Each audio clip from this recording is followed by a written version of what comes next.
राहुल कसवा कटाक्ष करते हैं कि चार छाती पर वोट दो हाथी पर। ये कैसे बात कही जाती है? चार छाती पर कौन है और वोट दो हाथी पर? ये नारा क्यों चर्चा में आता है? आता है कि मुंह में राम बगल में छुरी। ये मुंह में राम कौन है और बगल में छुरी कौन है? जो तारानगर विधानसभा चुनाव में क्या राहुल कसवा ने ही राजेंद्र राठौड़ को हराया था?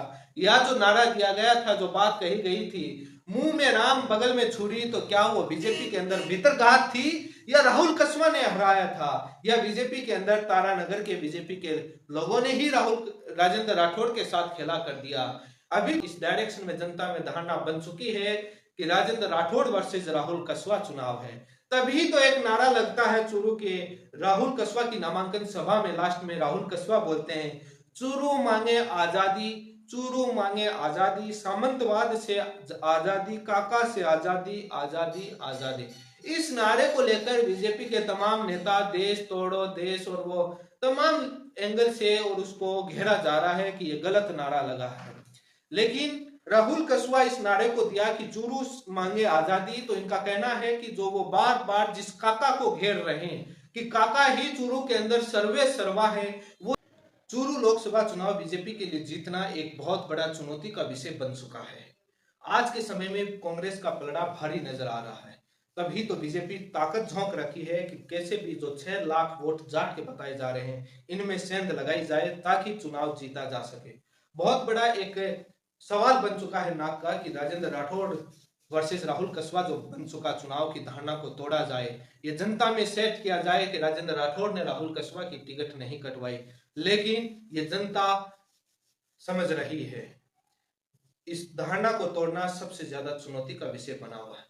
क्योंकि जब तारानगर से विधानसभा चुनाव हारे थे राजेंद्र राठौड़, उसके बाद उनके मंच से ही उनके लोगों ने किस प्रकार से राम सिंह कसवा, राहुल कसवा पर घेरा था और बातें कही थी, और उस समय से चर्चा चल गई थी। तो कई बार नेता के समर्थक हैं, वो नेता के मंच से ही भाषण देते हैं, वही नेता को डुबो लेते हैं उस धारणा को तोड़ने के लिए। नेता के बीच में बाद में सबसे बड़ी चुनौती का विषय बन जाता है। ये सबसे बड़ा कठिन समय है, क्योंकि ये राहुल कसवा की भी परीक्षा है, कठिन दौर से राजनीतिक परीक्षा है, तो राजेंद्र राठौड़ की भी राजनीतिक परीक्षा है चूरू लोकसभा चुनाव। सबसे बड़ा बीजेपी के नेता अपने मंच से लगातार कह रहे हैं कि देवेंद्र झाझड़िया का घर देखे, झोंपड़ी से निकलकर उसको एक उसका घर परिवार की तरफ बताने की कोशिश की जा रही है कि वो एक गरीब परिवार से है।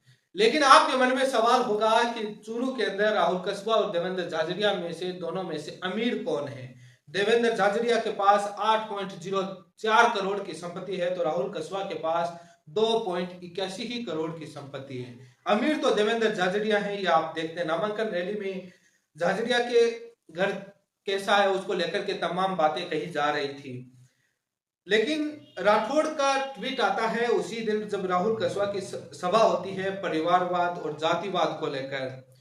लेकिन इसी बात की चर्चा राजनीतिक जानकार लोग कहते हैं, गलियारों में चर्चा है कि पराक्रम राठौड़, जब परिवारवाद की बात आती है तो राहुल कसवा के समर्थक घेरते हैं कि ये पराक्रम राठौड़ को राजनीति में क्यों उतारा जा रहा है, क्यों हर जगह मंच पर भाषण दिया जा रहा है, वो इतने साल तक तो नहीं आया, अब अचानक से उसको क्यों लाया जा रहा है? क्या राजेंद्र राठौड़ बूढ़े हो गए, उनका रिटायरमेंट का समय आ गया, इसलिए अपने बेटे को राजनीतिक मैदान में उतारा जा रहा है? यह हर नेता के पार्टी के लोग अपने बेटों को आगे बढ़ाते हैं। ये आप देख सकते हैं, आपके स्क्रीन पर है कि भाजपा के अंदर कितने नेता के परिवार और वो कितने लोग चुनाव लड़ते हैं। आप लिस्ट देख रहे हैं, आप देख सकते हैं परिवारवाद सभी पार्टियों के अंदर है, जिसे डिनाई नहीं कर सकता।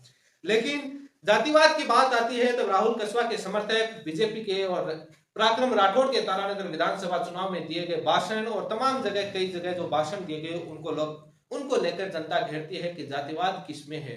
लेकिन इसी बीच बात आती है कि राजेंद्र राठौड़ वर्सेस राहुल कसवा चुनाव बन चुका है। अब इसमें सबसे बड़ा फैक्टर जाट फैक्टर है, ये किस साइड जाएगा, और इसी में सेंध लगाने की कोशिश बीजेपी कर रही है कि कैसे भी करके जाट फैक्टर को बीजेपी की साइड लाया जाए। लेकिन सबसे बड़ा चुनौती का विषय बन चुका है। ये चुनाव है, चुनाव में दोनों तरफ से आरोप और प्रत्यारोप का दौर जारी रहेगा। कई अफवाहें उड़ेंगी, कई धारणाएं बनेंगी, जनता में परसेप्शन फैलाया जाएगा। अब हर पार्टी उसको दूर करने का कोशिश करेगी। तमाम नेता अपनी सफाई देने में, उस धारणाओं को दूर करने में पूरी ताकत झोंक रखी है। लेकिन राजनेताओं के एक राजनीति के जानकार लोग ये भी कहते हैं कि यदि राजेंद्र राठौड़ को राजसमंद से टिकट मिल जाती तो चूरू का चुनाव बीजेपी के हाथ से बिल्कुल ही कंट्रोल में नहीं रहता, पूरा चुनाव ही बदल जाता यदि राजेंद्र राठौड़ को राजसमंद से टिकट मिल जाती। तो आज राजेंद्र राठौड़ कहते हैं मेरे हाथ में होता तो मैं राजसमंद से टिकट ले लेता, तो बाद में ये बात नहीं बोल पाते। चूरू की जनता कहती थी कि राहुल कस्वा तो जवान है, क्या बूढ़े हो गए जो इनकी टिकट कट गई, राजेंद्र राठौड़ जवान है जो इनको राजसमंद से टिकट मिल गई। राजसमंद से किसी नए युवा चेहरे को मौका क्यों नहीं मिला जो पहली बार चुनाव लड़ लेता, क्यों 7 बार के विधायक को वहां से टिकट दी गई, क्या ये बूढ़े नहीं हुए, क्या ये जवान है। तो बाद में एक नया फैक्टर जो आज जो राजेंद्र राठौड़ वर्सेस राहुल कस्वा बन रहा है, जिसको तोड़ने में लगी हुई है बीजेपी, उस समय तो बहुत ज्यादा बदल जाता है और कई आसपास की सीटों को कभी समीकरण बदल सकता था। ये चीज उसी दिन राजनीति के जानकार कहते हैं कि चूरू घटनाक्रम, राहुल कस्वा टिकट कटना, कांग्रेस में जाना और कांग्रेस की जीत आज के समय में दिख रही है, इसी वजह से राजेंद्र राठौड़ की टिकट कट गई कि कहीं और आसपास की सीटें ना बिगड़ जाएं, माहौल ज्यादा खराब ना हो जाए। इसीलिए राजेंद्र राठौड़ को चूरू की राजनीति संभालने के लिए देवेंद्र झाझड़िया को जिताने के लिए लगा दिया, टिकट कट गई। लेकिन वो तो पार्टी जाने, राजनीति के अंदर सब तरह की बातें जनता के बीच चलती हैं। नमस्कार, आप सभी का रमेश सुरेल यूट्यूब चैनल पर बहुत हार्दिक स्वागत है। चूरू का चुनाव बड़ा दिलचस्प होता हुआ जा रहा है जैसे जैसे 19 तारीख नजदीक आ रही है। चूरू के नामांकन सभाओं में कई नारे लगते हैं, कई शायरियों के माध्यम से कटाक्ष किए जाते हैं राहुल कस्वा के द्वारा। एक नारा लगता है कि मछली की आंख, आखिर ये मछली की आंख कौन है। एक नारा दिया जाता है, राहुल कस्वा कटाक्ष करते हैं कि 4 छाती पर वोट दो हाथी पर।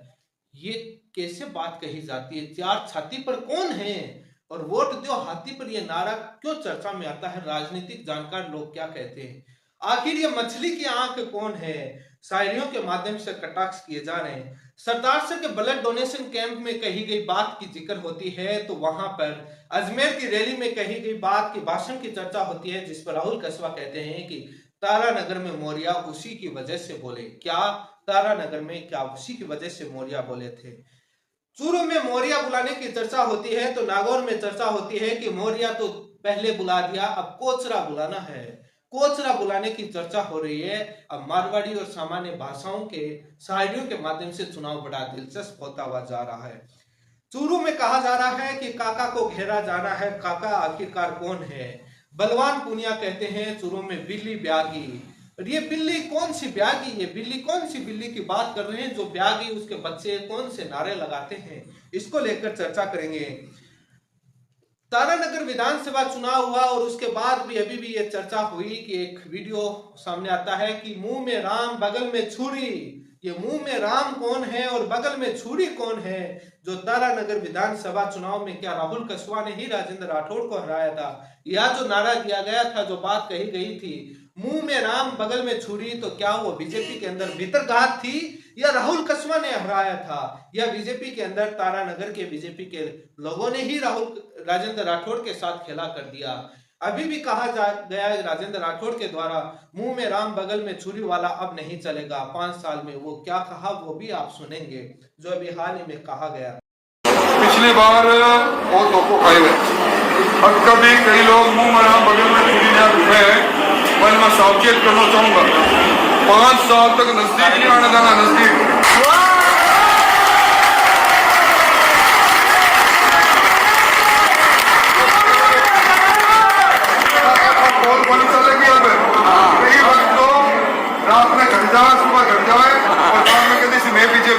बीजेपी ईमानदार लोगों की है, वहाँ लोगों ने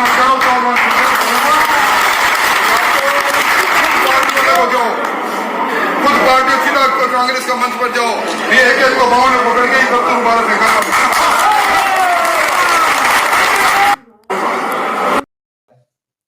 लेकिन सबसे बड़ी बात है कि क्या लोकसभा चुनाव में बीजेपी के साथ भीतरघात होगा।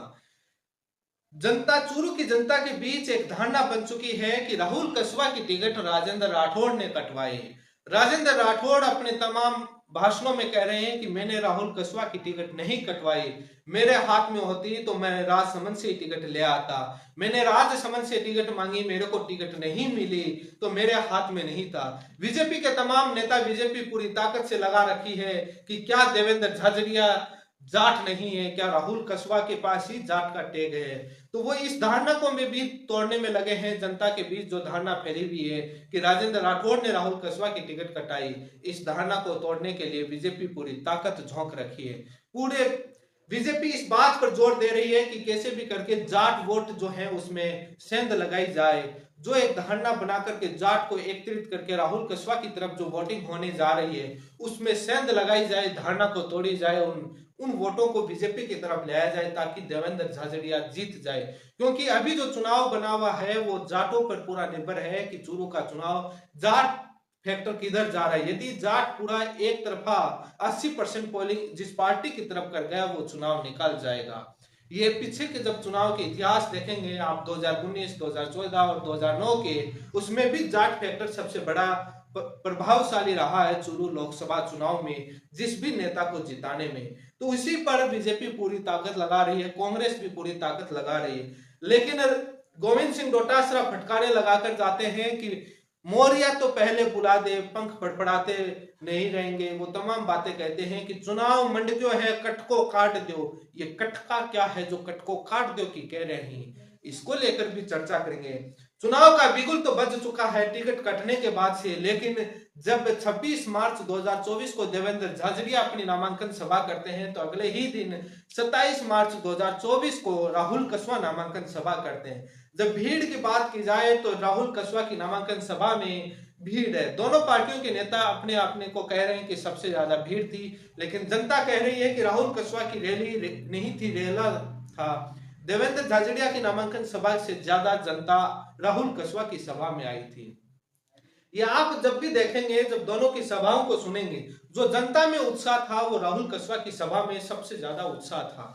लेकिन राहुल कसवा कौन कौन सी बातें कहकर जाते हैं इसको लेकर भी चर्चा करेंगे। यदि आप मेरे चैनल पर पहली बार जुड़े हैं तो चैनल को सब्सक्राइब करें ताकि लेटेस्ट जानकारी आपको मिलती रहे। तमाम नारों को लेकर चुनाव की साइड जा रहा है। चुनाव वैसे तो देवेंद्र झाझड़िया वर्सेज राहुल कसवा है, लेकिन आज की तारीख में चुनाव इस डायरेक्शन में जनता में धारणा बन चुकी है कि राजेंद्र राठौड़ वर्सेज राहुल कसवा चुनाव है। तभी तो एक नारा लगता है चूरू के राहुल कसवा की नामांकन सभा में। लास्ट में राहुल कसवा बोलते हैं, चूरू मांगे आजादी, चूरू मांगे आजादी, सामंतवाद से आजादी, काका से आजादी, आजादी आजादी।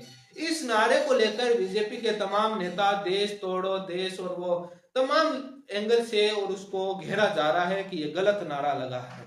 लेकिन राहुल कसवा इस नारे को दिया कि चूरू मांगे आजादी, तो इनका कहना है कि जो वो बार बार जिस काका को घेर रहे हैं कि काका ही चूरू के अंदर सर्वे सर्वा है, वो जिसको चाहे टिकट दें, जिसको चाहे वो टिकट दें ना दें, जिसको हराना चाहे जिस पद पर बैठाएं वो ही सर्वे सर्वा है।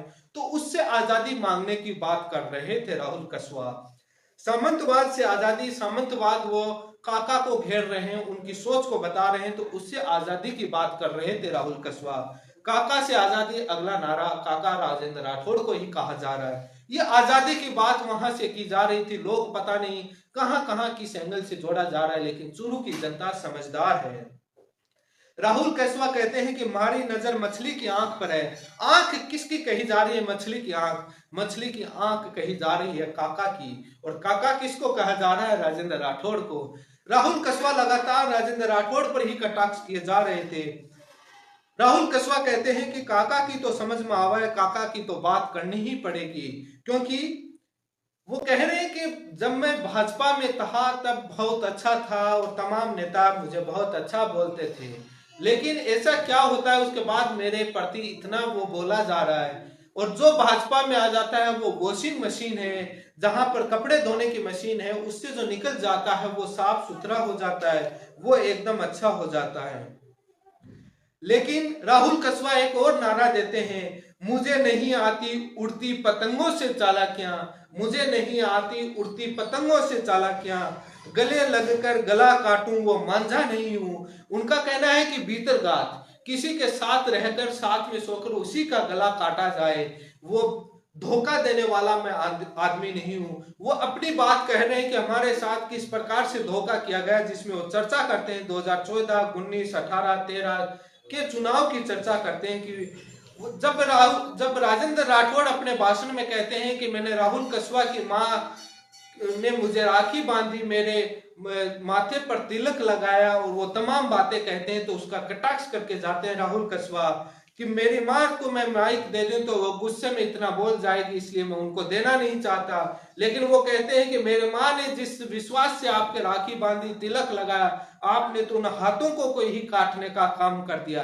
क्योंकि ये चुनाव का माहौल है तो दोनों तरफ से आरोप और प्रत्यारोप का दौर जारी है, कटाक्ष किया जा रहा है शायरियों के माध्यम से। राहुल कसवा ने अपनी शायरियों के माध्यम से बीजेपी के नेताओं को बड़ा ही और राजेंद्र राठौड़ को कटाक्ष करने की बड़ी ही एक शानदार वो ट्रिक लेकर आए, जिसकी वजह से उन नेताओं को काटने की पूरी एक वो ताकत मिला। लेकिन जयचंद की चर्चा होती है जब तारानगर विधानसभा चुनाव से लेकर चर्चा करते हैं, तो जयचंद, आखिर ये जयचंद कौन है। उसके बाद जब राहुल कसवा की टिकट कटती है तब राहुल कसवा पहली बार बोलते हैं कि जयचंदों के बीच खड़ा हुआ जयचंद की बात करता है। वो कहते हैं कि मैंने ये बात यूं ही नहीं कही। तभी तो बात आती है कि चार छाती पर वोट दो हाथी पर, ये राजगढ़ सादुलपुर की बात आती है।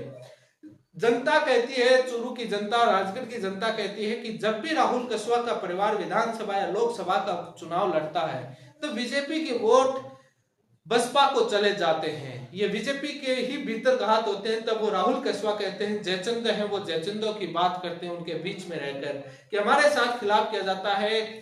राजेंद्र राठौड़ कहते हैं कि ऐसा क्या कारण है कि राजगढ़ में बीजेपी तीसरे नंबर पर आती है। तो राहुल कसवा कहते हैं कि हमारे साथ बीजेपी ही तो चार छाती पर वोट दो हाथी पर, बीजेपी के वोट बसपा को चले जाते हैं। तो बीजेपी को कमजोर किया जा रहा था राजगढ़ के अंदर, सादुलपुर में पीछे अपने आप तीसरे नंबर पर आ रही थी। चूरू की जनता, वहां की राजगढ़ की जनता कहती है कि ये चीजें हो रही थी, उनकी मीटिंग, ये राजनीति के दौर है, तमाम आरोप और प्रत्यारोप चलते रहते हैं। लेकिन बात आती है किसानी की बात। मैंने पीछे के 2 वीडियो में चर्चा करी थी किसानी की बात। बीजेपी के नेता किसान सम्मान निधि की चर्चा कर गए थे, लेकिन मेरा सवाल आज भी है, किसान सम्मान निधि में जो 6,000 रुपए सालाना के देते हैं, एक राजनेता के अपने चोले पजामे कुर्ते की फीस आज जितना पैसा लगता है उतना आप एक किसान को 12 महीने का नहीं देते। एक बार पता है कि वो चूरू के जो भाजपा के नेता हैं वो एक बार अपने सोशल मीडिया पर लिखें कि चूरू के अंदर खेत जुताई का पर बीघा कितना पैसा लगता है और बीज क्या महंगा है। वो एक बार आंकलन किसान से जाकर पूछें कि चूरू का किसान कितना नुकसान में है, कितना फायदे में, एक बार पूछ ले। कितनी एमएसपी पर चर्चा होती है, भाव पर। चूरू के किसानों को क्या पता एमएसपी का सवाल क्या है, कभी मिला ही नहीं, औने पौने भाव में बेच लेते हैं। तो एमएसपी की किसान की चर्चा होती है। बीमा क्लेम की चर्चा करते हैं राहुल कसवा।